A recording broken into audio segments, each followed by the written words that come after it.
namanya niat urfiah. Baik, kita syarah dulu. Tanya pula ustaz, oh kalau begitu kiranya niat ni bukan perkataan, niat ni bukan pertuturan. Hamba nak tanya tuan-tuan yang alim pada malam ni dah. Soalan yang pertama, martabat kita yang mengaji pada malam ni semua serupa tak? Semua serupa tak? Tak. Ada yang dah lama faham, ada baru nak faham, ada baru nak kenal agama, ada lama mengaji dah. Satu dah.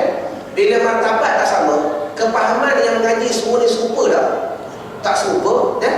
Bila kepahaman tak serupa, pengamalan yang dah surau ni semua sama tak? Baik, soalannya, kalau ilmu tak serupa, kepahaman tak serupa, martabat tak serupa, agak-agak semua yang mengaji pada malam ni boleh tak buat yang dikatakan niat hakiki, yang tak ada rupa, tak ada bunyi dan sebagainya? Agak-agak boleh buat tak? Mana boleh kalau tak mengaji? Yalah, kalau orang dah lama buat, tentu dia faham bagi dia katakan ni niat. Maka oleh kerana itu, ulama datang dengan kaedah yang ketiga, yakni niat urfiah. Tengok macam mana yang ulama kata contoh niat urfiah. Urfiah semuanya ada 35 kaedah, kan? Tadi 36, betul tak? Tolak satu dekat kamaliyah. Kamaliyah boleh pakai. Tauziyah tak sah. Maka 36 tolak satu, tinggal 35. Macam mana yang dikatakan niat urfiah? Tuan-tuan tengok buat pada malam ni. Jadi kesimpulan pada malam ni tuan-tuan, hamba cuma nak buat 8 contoh daripada 35 contoh. 6, 7, 8 dah. Daripada 35, malam ni kita bawa 8 dahulu. Tengok pelan-pelan. Macam mana ulama kata contoh niat urfiah, yakni memasukkan qasad ta'arud ta'yin dalam tiap-tiap huruf alif lam lam ha, alif kaf ba ra. Contoh. Yang ini bukan untuk amalan, untuk pengetahuan sahaja dah. Ketika tuan-tuan baca A pada lidah, ini untuk pengetahuan sahaja. Maka sempurna qasad ta'arud ta'yin. Contoh sebut A je, habis lintasan qasad ta'arud ta'yin. Dah.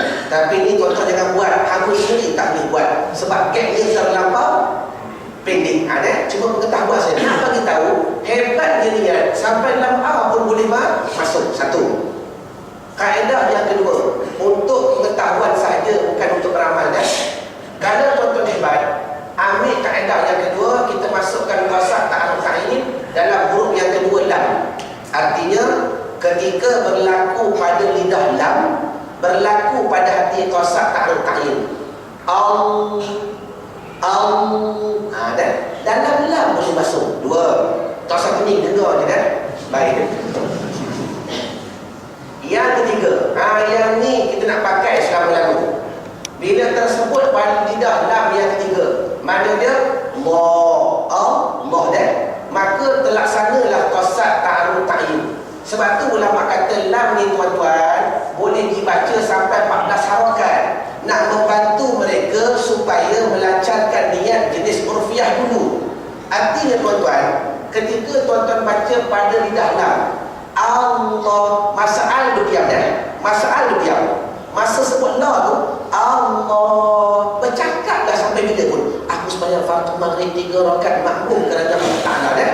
Setelah habis kita cakap itu, bila sebut hu, hati kosong dah.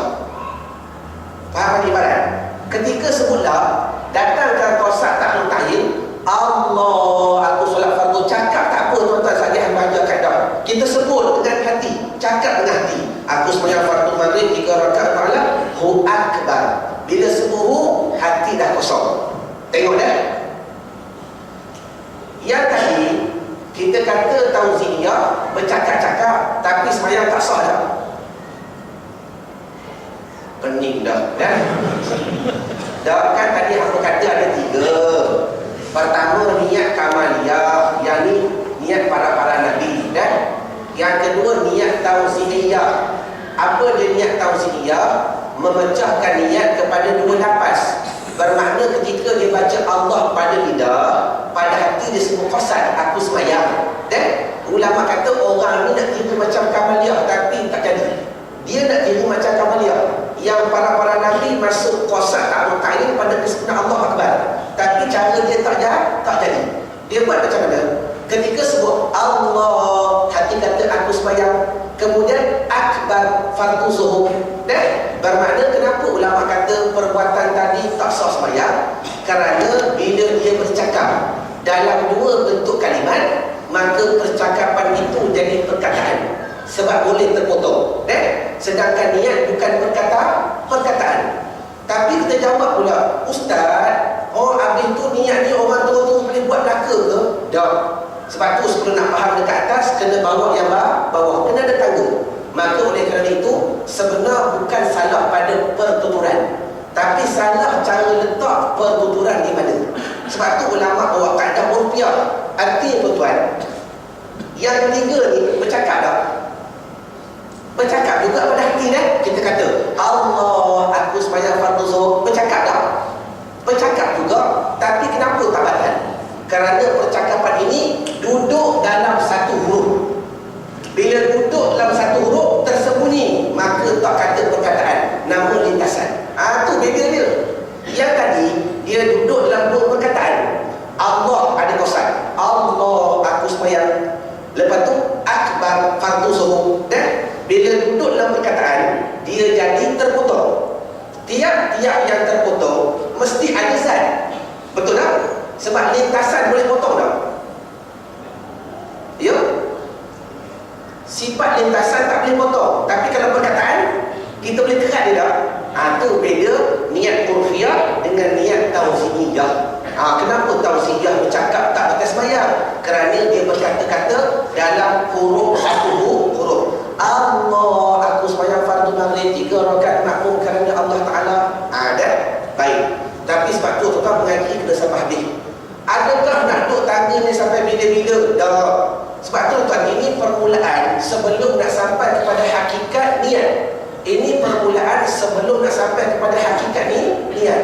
Artinya, kalau kita dah biasa dah Allahu Akbar, lama-lama Allah Ta'ala akan campak kepahaman pada hati bagaimana yang dikatakan lintasan.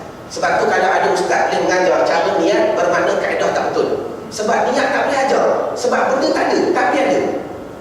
Faham tak? Niat ni benda tak ada. Benda bukan lintasan, bukan pertuturan, bukan percakapan, tapi ada. Benda tak ada, tapi ada, boleh ajar tak? Nak ajar macam mana la ilaha illallah? Dia kepahaman semata-mata Jadi faham tu datang dari syariat. Bermakna bermula dengan perkataan dahulu. Dalil telah berkata Syekh Muhammadiyah fi Tariqati Ahmadiyah. Dia kata apa? Zikir ini kenapa kita mulakan dengan lidah? Sebab bila kita mula dengan lidah, lama-lama masuk ke hati. Ya Latif, Ya Latif, Ya Latif. Kemudian kekallah lidah, kekallah hati. Maka bersamalah hati dengan lidah. Akhir sekali hilanglah lidah, kekallah hati. Dia hilang sendiri tuan-tuan. Akhir sekali bila lidah tak berzikir pun, hati semua berzikir. Akhir sekali hilanglah lidah, hilanglah hati, kekal zikrullah. Walaupun hati tak bunyi dah, tapi zikir masih ada. Itu rahsia.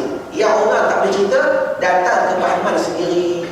Pahaman ibarat, ini yang dikatakan kepahaman yang dikatakan hakikat. Orang lain tak boleh ajar, tapi nak sampai kepada hakikat memerlukan syariat, tarikat, makrifat dan sebagainya. Pahaman ibarat, wallahu a'lam. Jadi kesimpulan, bermula daripada malam ini, kepada tuan-tuan yang masih lagi tak tahu kaedah, nak masuk niat macam mana, maka tuan-tuan beramal dengan kaedah ini. Bermakna tuan-tuan berpegang daripada satu kaedah, daripada 35 kaedah, dalil daripada kitab Hidayatus Sabyan. Ada kecil je kitab dia. Jadi caranya bagaimana? Ketika hati duduk diam. Masa Allah baru cakap dah tak apa. Allahu Akbar. Sehingga sampai satu masa Allah Ta'ala sendiri mencampakkan kepada kita hakikat kepahaman niat. Lepas tu tak cakap dah, tak berbunyi dah tuan-tuan. Dia akan datang kepahaman sendiri. Pahaman ibarat. Kita bersambung pada kuliah yang akan datang dengan rukun yang kedua, yakni Al-Fatihah. Wallahu a'lam. Baik tadi. Ya. Tak ada masalah, boleh belaka. Sahaja aku semayang pun boleh. Ya. Soalan yang baik. Sebenar tuan-tuan, ulama